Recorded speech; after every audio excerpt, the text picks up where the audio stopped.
Hey up guys, so continuing the Oscar season coverage, today on the channel I want to talk about What Would Sophia Loren Do, which is a shortlist contender for this year's Oscars documentary short subject. Typically, documentary short subject is one of the Oscar categories that I'm a little bit rusty on. I don't typically gravitate towards short documentaries, but I wanted to try and change that. I'm trying to watch and review some of the Oscars shortlist selections to help me with my Oscar prediction videos. The ones that are available on Netflix are the easiest for me to access, so I thought I'd start with those. And this one, as you can probably imagine, me being a film vlogger, particularly spoke to me. A documentary about one of Italian cinema's greatest living legend actresses, Sophia Loren.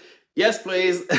What Would Sophia Loren Do is directed by Kaufman, and the focal subject of his documentary, you might think it's Sophia Loren, but it is and it isn't, but the primary focus is this Italian-American grandmother called Nancy Kulik, and we watch Nancy reflect on her life and how the many works of her idol Sophia Loren helped inspire, shape, and influence her life. While Nancy led a very different life to actress Sophia Loren, they did share some similarities. They were both born in Naples, so they share some heritage. Both had goals of becoming mothers, and both had their own type of classic beauty. They didn't look like typical Hollywood stars. They had curves and a certain Italian je ne sais quoi appeal. Just say je ne sais quoi, that's French, not Italian.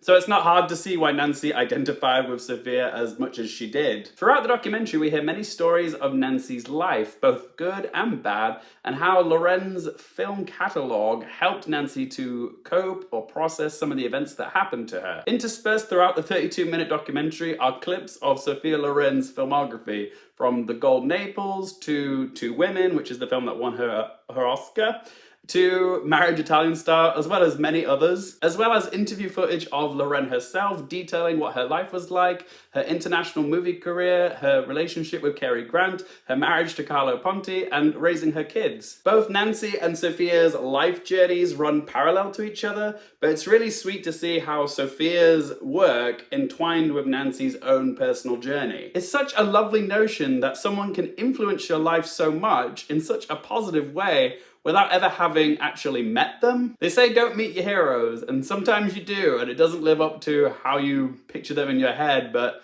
sometimes you do, and it turns out they're just exactly how you thought they would be meeting them in person. Just like the Speed Cubers, this is another short documentary which is emitting nothing but positive vibes. It's a story about an everyday woman and the movie star that she grew up infatuated by and became her hero. I mean, who of us out there can't relate to that? Do I think it will make this year's Oscar ballot? There's only 5 slots, but I would say this one is a certainty. I mean, the name recognition of Academy favourite Sophia Loren alone is enough to make people want to check it out. It did for me, and it's also a really feel-good watch. I don't think the Academy is going to be able to resist. Sophia Loren is also in the discussion for this year's Best Actress with her comeback role in The Life Ahead, so she is a bit of a hot topic right now. I do recommend giving The Life Ahead a watch. Sophia Loren is captivating in it. It's highly unlikely that Sophia Loren will make it into this year's Best Actress category. I mean, it's not impossible, but chances are a bit slim.